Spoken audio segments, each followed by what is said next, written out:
पाकिस्तान की, जहां के प्रधानमंत्री इमरान खान जरूर हैं, लेकिन वो मौलानाओं के सामने सरेंडर कर चुके हैं। पाकिस्तान में अब वही होता है जो जिहादी मौलाना चाहते हैं। इस पाकिस्तान में एक मौलाना बहुत बड़ा बन गया है और ये मौलाना फ्रांस पर एटम बम से हमला करना चाहता है।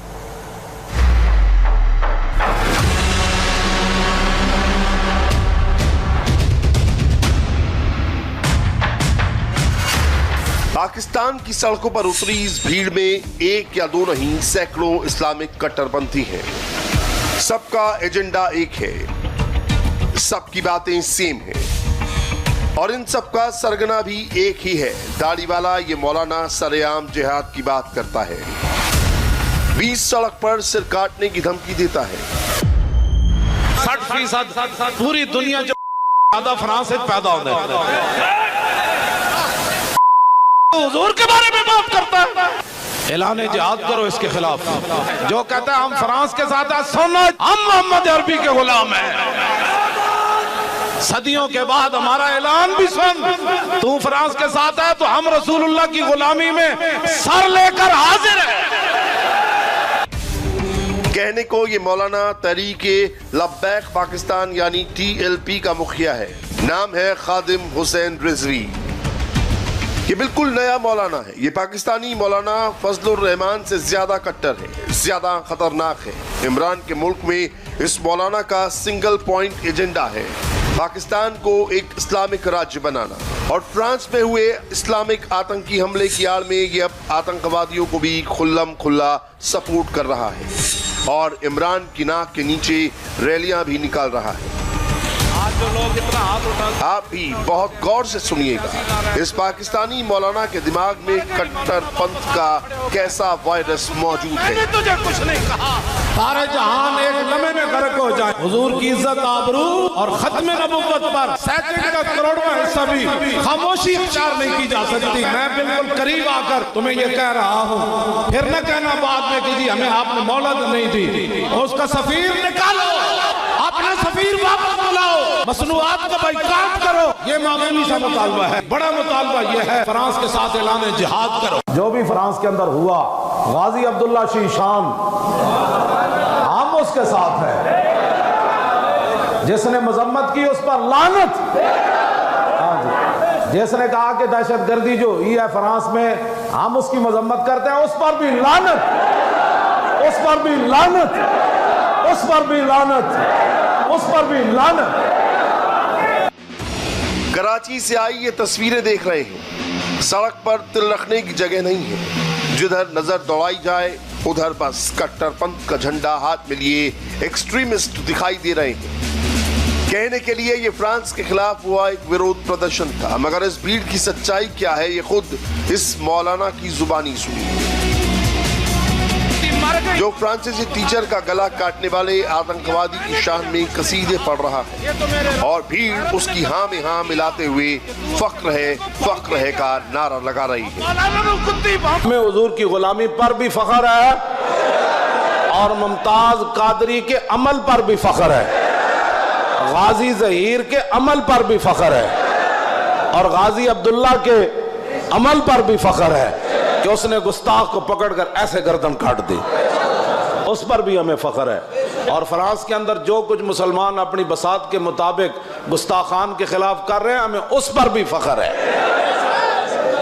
हमें उस पर भी फख्र है, हमें उस पर फख्र है, हम उनके साथ हैं। बीच सड़क पर आतंकवाद के समर्थन में ऐसी रैली का आयोजन सिर्फ और सिर्फ पाकिस्तान में हो सकता है। इसकी एक वजह यह है कि खादिम हुसैन रिजवी जैसे मौलाना पाकिस्तान की रग रग में बसे हुए हैं। 2015 के बाद से खादिम हुसैन रिजवी पाकिस्तान की राजनीति में काफी अंदर तक घुसता चला गया। ये पाकिस्तान में शरीयत का कानून कायम करना चाहता है। ये मौलाना अपने बायोडाटा में भले ही खुद को धार्मिक आंदोलन चलाने वाला लिखे, सच्चाई ये है कि इस्लाम के नाम पर ये कट्टरपंथी विचारधारा की दुकान चलाता है। आज जो लोग इतना हाथ उठाते हैं, फिर इतना उठाते हैं, फिर कहते हैं ये सियासी नारा है, कोई कहता है मजहबी नारा है, कोई कहता है पंजाबी नारा है। और मैं आखा जेड़ा भी है गल तो हुजूर दी है ना। असी तो तुहानू कुछ नहीं किया, असी तो तुहानू कुछ नहीं किया। मौलाना खुदा बख्श खैर पूरी नु कुत्ती भौंकी, कुत्ती मर गई, मौलाना वापस आके खड़े हो गए, फरमाया कुतिया मैंने तुझे कुछ नहीं कहा, ये तो मेरे रब की गैरत ने गवारा ने किया कि तू उसके बंदे को भौंकी क्यों है। और मौलाना नु कुत्ती भौंके क्यों सलामत न रहे, ते रसूलुल्लाह नाल कोई गद्दारी कर जाए फिर किस तरह सलामत रह सकता। ये मौलाना इस्लाम के नाम पर सिर्फ गाली गलौच या जिहाद की धमकी नहीं देता, ये तो खुलेआम एटम बम वाली धमकी भी देता है। और इसने ऐसी धमकी एक बार नहीं कई बार दी है।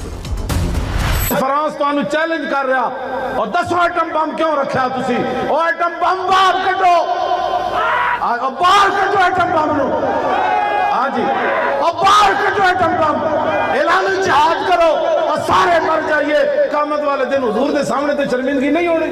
हक चार यार, हक चार यार, हक चार यार, हक चार यार, हक चार यार, हक चार यार, हक चार यार, हक चार यार, हक चार यार, हक चार यार, हक चार यार। शनिवार को भी इस मौलाना ने वही बात दोहराई और कराची की सड़कों से इस्लाम के नाम पर कट्टरपंथ वाला जहर फैलाया।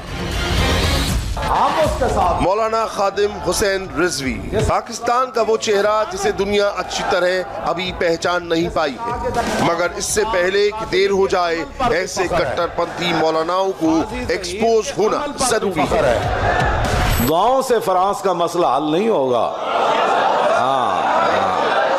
आज लोग ये चाहते हैं कि सिर्फ दुआओं से फ्रांस का मसला हल होगा, दुआओं से नहीं होगा, फ्रांस के साथ ऐलान जंग करना पड़ेगा। तो आपने उन सबको कत्ल करने के बाद कुछ लोगों को फरमाया आग जलाओ, मैंने इनको जलाना है इसमें। हाँ, इन्होंने हुजूर के बारे में कत्ल के बाद फरमाया फिर इनको मैंने आग भी लगानी, ताकि क़यामत तक किसी काफिर को भी पता चले कि मुसलमान जब हुजूर की बात आए तो ऐसे अल्लाह की तलवार भी अपने आप से बाहर हो जाती है।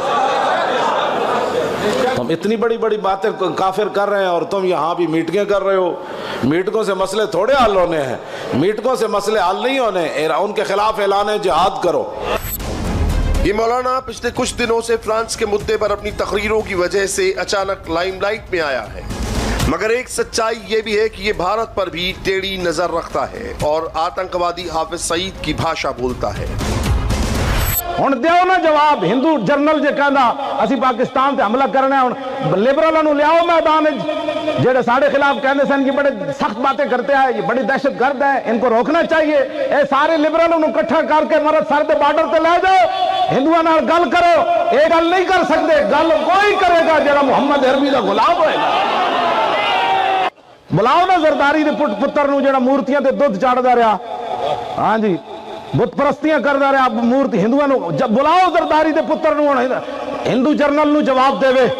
मूर्तियां ते दुध चाड़न वाला ते मंदिर जाके टल खड़काने वाला ते राम और भगवान एक कहने वाला हिंदू को जवाब नहीं दे सकता। हिंदू को जवाब देगा तो महमूद गजनवी का गुलाम जवाब देगा। क्यों जी, महमूद गजनवी जो तो आखिरी बारी सोमनाथ का बड़ा बुत तोड़न लगा ना। अब जिस मुल्क में ऐसे कट्टरपंथियों का राज होगा वहां तो आतंक की फैक्ट्रियां ही खुलेंगी, आतंकवादी जलसे करेंगे, मरने मारने की बातें करेंगे। पाकिस्तान में इस वक्त बिल्कुल वैसा ही हो रहा है।